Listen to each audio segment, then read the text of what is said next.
much an exciting opportunity. It was something very original, something that hasn't really been done before, and something we were getting excited about before we had even read a director's treatment. He actually cut it at his cottage, so I wasn't around. I mean, he just took it away and came back with a version which was pretty close to what we ended up locking, and he did it beautifully.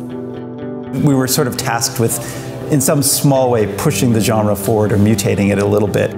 And it occurred to me, well, what if our first zombie has a digital head? The idea of a CGI zombie, the world's first, I guess, CGI zombie. I'm not a horror guy, so I didn't really get the significance of that, but I can tell it's pretty exciting. Vincenzo came up with, he got an artist to do a drawing of what Charlie would look like.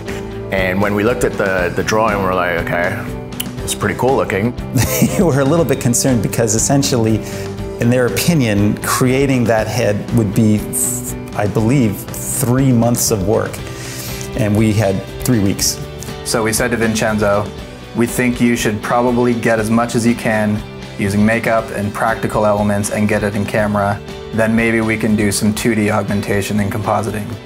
And he wasn't having that. Finding something that somebody else had already created that we can use and repurpose was it was one of those, as Oprah calls it, an aha moment.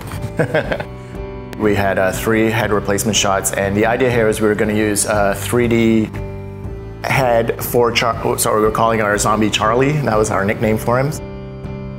And then it was sent to us, and I took over doing the lighting and the texturing.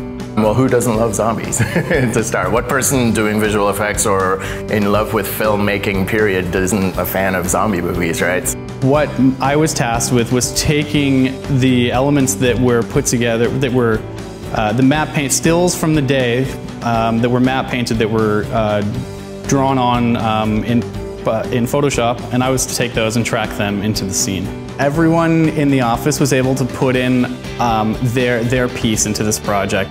Even people who had no experience working on map paintings, we had a quick lesson on this is how you destroy a building. Here's the elements for broken windows.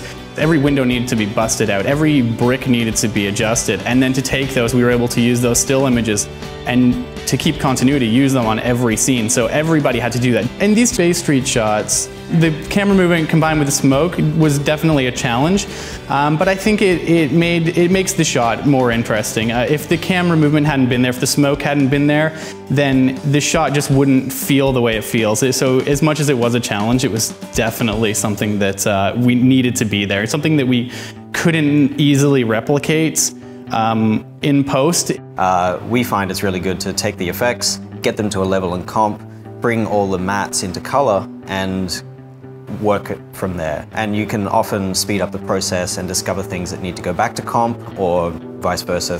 Personally, I thought working with Vincenzo is fantastic. Like first of all, he's just such a nice guy.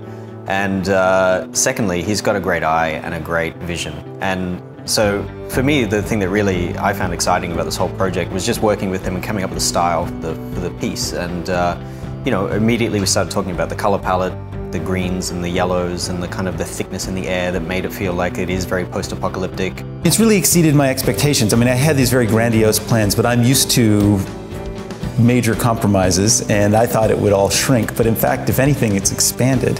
And I'd say one of the things that lies in behind this that's so important to remember is that if you do nothing, if you just call 911 when you see somebody collapse, they only have a 5% chance of survival. If you do CPR, you raise the chance to 25%. CPR and a defibrillator together, which is what the training is teaching folks to do, that gives a 75% chance of survival. So if you think of someone that you love or is a close friend who collapses, do you want a 5% chance that they're going to live or a 75% chance they're going to live? That's in your hands. That's a choice you make, and that's what this campaign is all about.